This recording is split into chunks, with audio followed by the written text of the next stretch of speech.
Hello everybody, welcome back to my channel. I'm Nikki, this is Storybook Tarot, and today I am here with a deck review. I'm going to keep the intro super short because nobody wants to hear me babble about anything other than a tarot deck anyway. So,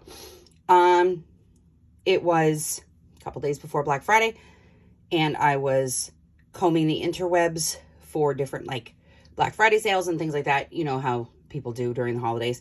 And I happened to stumble onto the Barnes & Noble website, and I also stumbled upon Amazon.com. And while I was looking for different things, I was looking for Oracle deck for my daughter, I saw that this was coming out. And I had originally pre-ordered it on Amazon, and it was supposed to come to my house on the 28th of November. But then I happened to go to Barnes & Noble and I saw it there, and so I picked it up because I am an Alice in Wonderland super freak. Excuse my cough. So I took a few moments to jot down some notes about this, went through it, haven't shuffled it yet, but, well, sort of shuffled it, but I kept it like kind of intact for you to see. So this is our box. It's the Disney Alice in Wonderland Tarot deck and guidebook. I'm going to move my notes off to the side and use them because I took some extensive notes and have some very strong opinions as a Alice in Wonderland aficionado. At least I claim to be. I don't know. Depends on who's going to listen and argue with me. That's fine. All right. So your standard 2-part box, you know, la-da-da, no big deal. It is beautiful artwork on the front. It is an exclusive edition to Barnes & Noble, so keep that in mind. The designs are sharper. They have tighter lines. It's not as, I want to say, like human form drawing. I'm not artistic in any way. I just know that Alice's face kind of looks like Alice's face, without necessarily being Alice's face. You get the idea. So when you open it up, you get the guidebook. Put this off to the side. And the cards come in this nice blue bag. It's a pretty sturdy box. There's writing on the back. It is a Disney-inspired deck. Okay, it's inspired from the movie. It's not a complete and total replication of the movie, if you will. My chair is stuck on my carpet, which is fine. All right, so definitely not a Peggy bag, which I like to keep my tarot decks in, but this will do until I can get myself a different bag. I mean, it's a good quality bag, but this is how it comes. It comes like this. It does not come wrapped. The box comes wrapped in cellophane, but the deck itself does not come wrapped in cellophane. And then it has this 125-page, 125-page guidebook. It's like a pocket guidebook. I looked at it, I took some notes from it, and we're going to get into it. Okay, so bag off to the side. It's drawstring. It's not the best quality, but, you know, it'll keep your cards protected. So here are the backs, and then you have the fronts. So there are 2 images. It's a pretty royal blue with this gold. These colors remind me of the high school I used to teach at. So navy blue, Old Glory gold. That's what we called those colors. I don't know what anybody else calls them, but that's what I call them. So these are the backs. The 2 sides, you've got the teapot and you've got the cups. I do know from looking inside the guidebook that these can be read with reversals. If that's your thing, if you don't like to read with reversals, you don't have to. You can say screw it and don't do it. All right, the cardstock itself. I have all my notes written down here. So cardstock. It's like a satiny matte kind of cardstock. It's not very thick. After some shuffling, if you use these all the time, if this becomes a card deck that you want to read with a lot, they will probably hold a bend. So you might have to like shuffle them one way, shuffle them other way to kind of keep them straight, if you will, if that becomes a thing for you. I know a lot of people are into the aesthetic of a you know, super pristine tarot card. I use my tarot cards. I don't claim to keep them necessarily as just collector items. I use them to use them. So if these get beat up, they get beat up. That's what it is. I will probably be a little bit more considerate with this deck only because it's the Alice in Wonderland deck, and I love all my Alice decks equally. So hopefully this one will find a space among the sister decks. Okay, the size, it's a standard size cardstock. I mean, it fits in my hand. So for me, like, I have a pretty large wings, like, finger span when it comes to shuffling. Ignore my nails, they're gross, but that's besides the point. So I would be able to shuffle these fairly simply. They're not going to get lost in my hand or any of that kind of stuff, or be overpowered or overpower my hands. Let's talk about the guidebook really quick. The introduction to this, the Alice in Wonderland tarot deck and guidebook, like I said, it's 125 pages. It does tell you how to work with the cards. It does give you an introduction. They're by Minerva Siegel, and they're illustrated by Lisa Vanina. It's the Insight Editions version, and they were just put out. So inside you have the table of contents. Then you go into the introduction. And I actually took a couple notes from here to tell you. So, a couple things. This particular deck is inspired by the Disney movie, and it commemorates the 70th anniversary of the Disney film, not the novel, the Disney film. It encourages the examination of situations from a new perspective, from the perspective of Alice going down the rabbit hole and kind of getting rid of her biases and prejudices and things like that. That's the kind of goal of this deck. The characters that are on the major arcana, they're based on the stories that are told throughout the story of the movie. So if you know anything at all about Alice in Wonderland, the Disney version, while it follows the traditional Lewis Carroll novel, is not the Lewis Carroll novel. So the depiction of some of the characters is not going to be quite as accurate as if you were watching the movie versus the film. It's kind of like that, you know, translating a book to film kind of idea. Well, same thing. So the characters that are in the major arcana here are going to be reminiscent of the characteristics and the traits and the personalities of the stories and the situations and events that unfold for the characters inside the actual movie. There are 78 cards in this deck. They are broken down like your standard tarot deck. So you have the 22 major arcana that follow the Fool's Journey. There are name changes for some of the cards.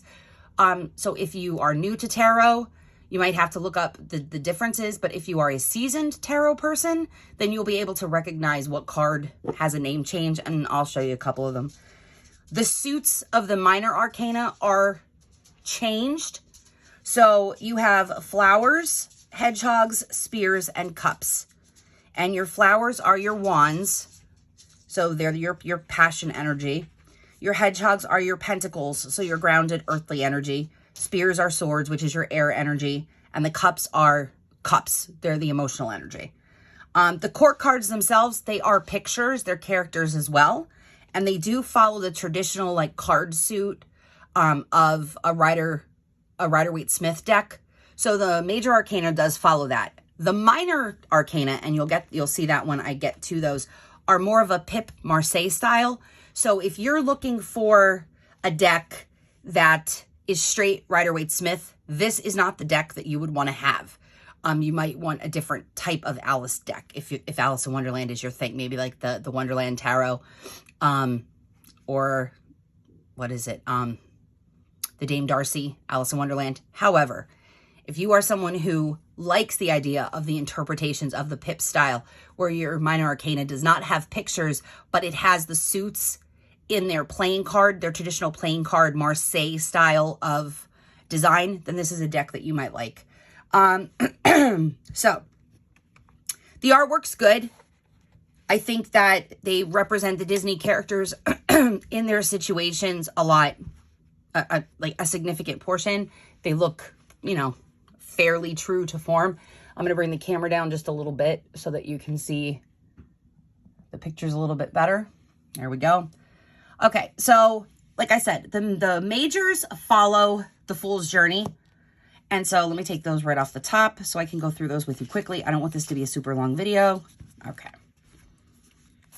All right, so we have Alice as the Fool, obviously, because it's her deck. And so it's going to be her. She's the Fool. She is the Fool's Journey. And she's the one that has to learn the lessons throughout the course of the movie, the story, so on and so forth. Her cat accompanies her. The sun is shining brightly behind her. She's not looking in any kind of treacherous situation, but she's also not looking down, so she's not paying attention to the waters flowing. She's going to have to step very carefully on those cobblestones.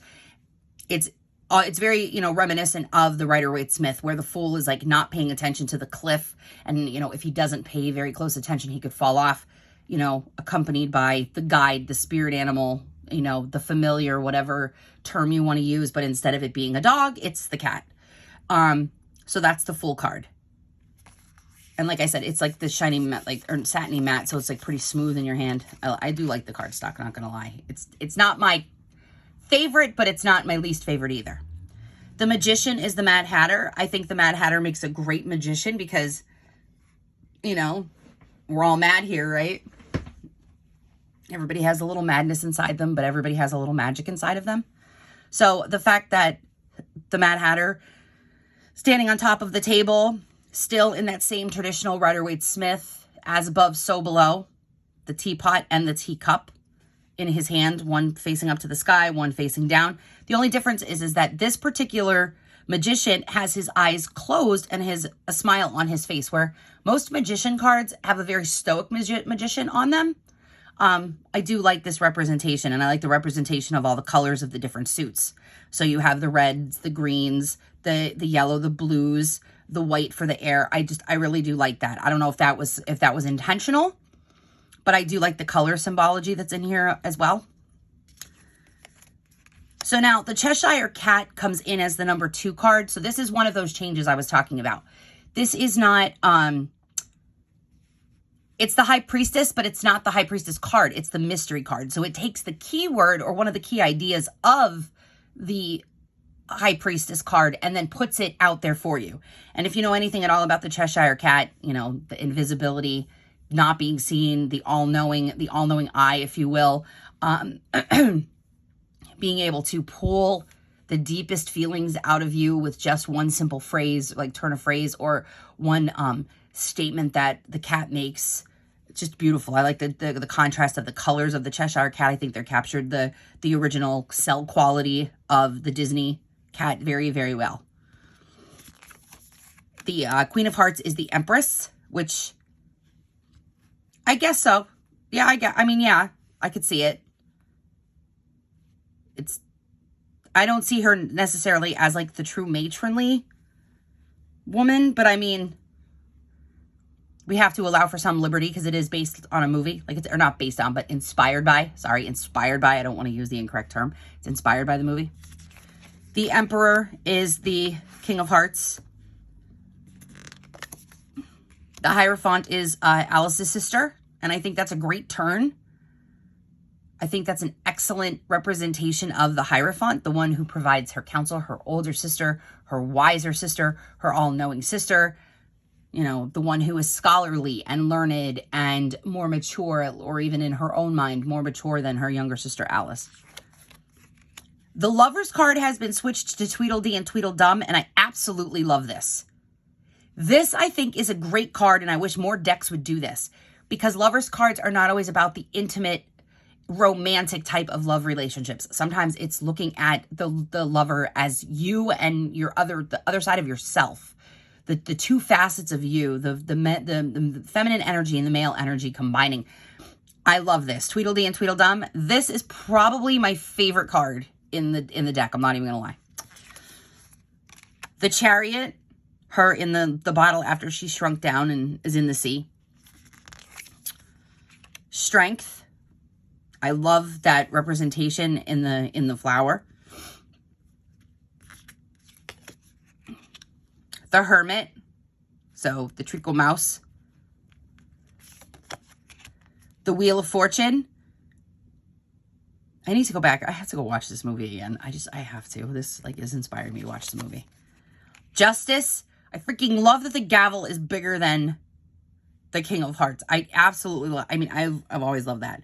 And the other thing that I really think is super fascinating is that they did maintain the scales, right? So they did keep the scales. You kind of have to in a Justice card. But the zigzag of the bookmark inside the Book of Justice. So I don't know if you could see that. I really should have brought the camera down further, but whatever. It is what it is. But even still, you know, with balance, there's always some tipping of the scale in some way. Things are not always black and white. They're not always as straight lined as people would like them to be.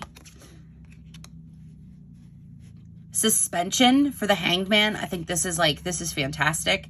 You can see Alice looking at herself where she's all calm and peaceful, and then she's upside down, but she doesn't look fearful.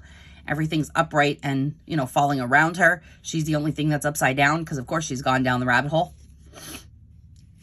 Transformation.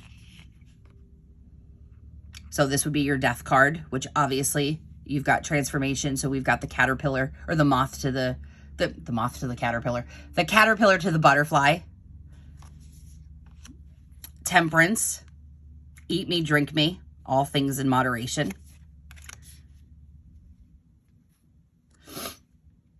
Then you have the temptation card.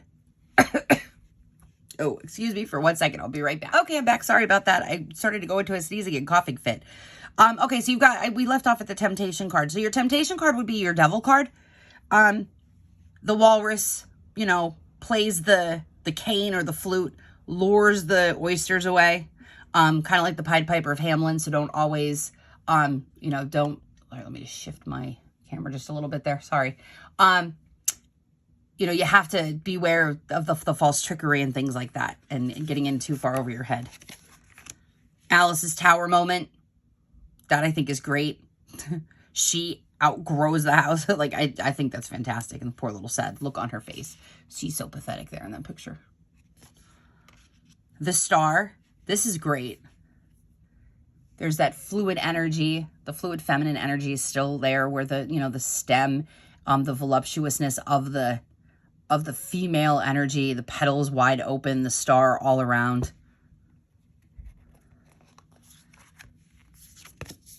Then you have the moon.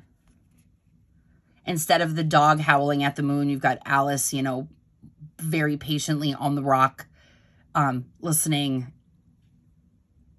you know, somewhat willfully, I guess, at the Cheshire Cat. You've got the sun card, starting afresh, starting anew. You know, the sun's always going to wake you up in the daytime. It's going, you know, it's the start of a new day, tea time. Then you've got the judgment card. Off with her head. And then you have the world card, where you've got the relaxed, peaceful Alice, you know, when she's coming out of the Wonderland, you know, dreamscape, journey, whatever whatever your idea about this is. And I love the representation of the movie in those cards.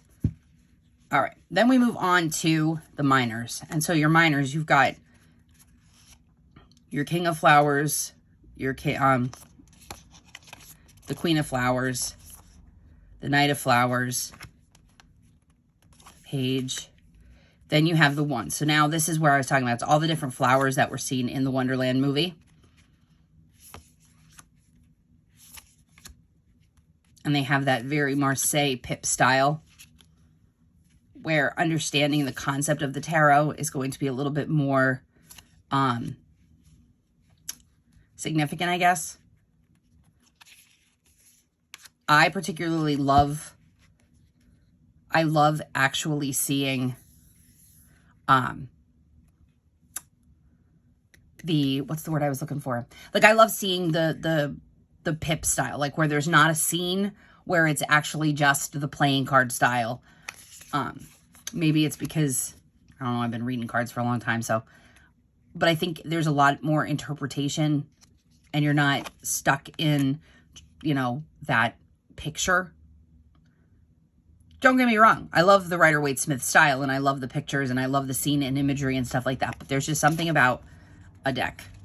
Now, we went from the flowers, who we know are characters in this story. Like, the flowers, they talk and stuff. So they are legitimate characters. But then we move into the earthbound characters for the suit of what would be pentacles, but in here it's hedgehogs.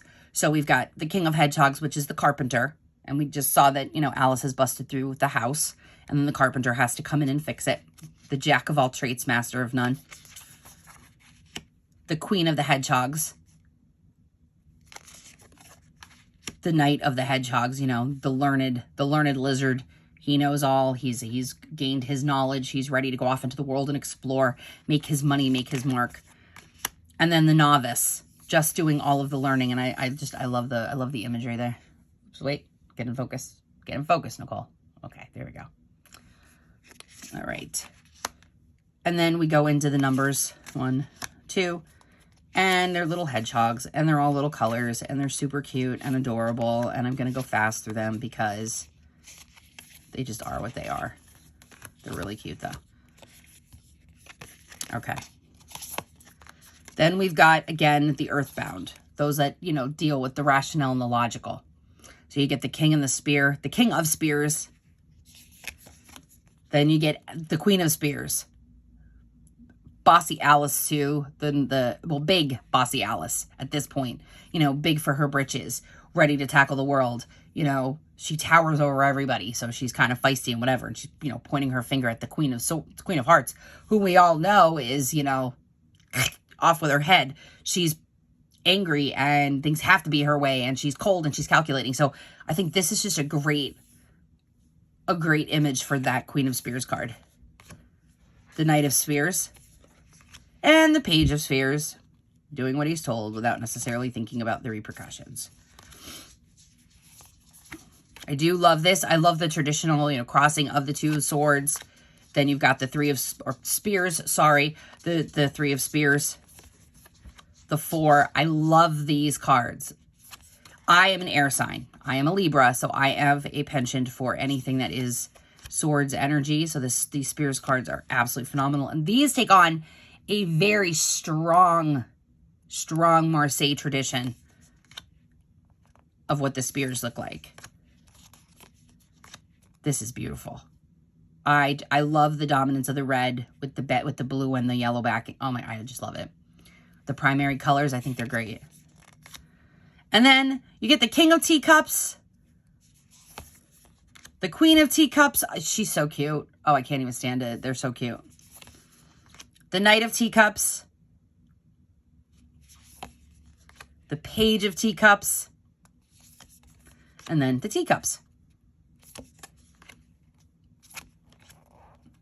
And this, I think, is my second favorite, too. Probably because I'm a moon water sign.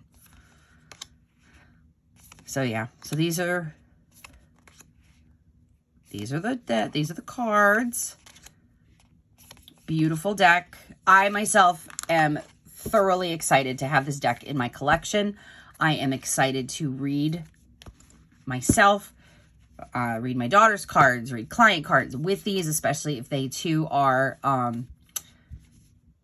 Alice aficionados. But like I said, if you are interested, you can pick this up at Barnes & Noble. I know they were in store. I don't know if they are online. The cost of the deck, what did it say on the back of the box? Was $24.99 US dollars and then $33.99 Canadian. And I know they were available on Amazon as well, because like I said, I had them on pre-order, but then I was looking at them in my face. They were right there staring me smack in the face 2 days earlier. So I canceled my Amazon order and just picked them up at Barnes & Noble. The price was no different. I was paying $23.99 online too when I pre-ordered them. So if this is a movie that you like, if this is a set of cards that you like, if you are an Alice fan, grab yourself a deck for collector's purposes or to read. But either way you look at it, I think that these are going to be a good set of cards for anybody who enjoys tarot or just enjoys the Alice story and movie. And with that, I am out of here. I hope you liked this review. If you did, please like and subscribe and share. I would greatly appreciate it.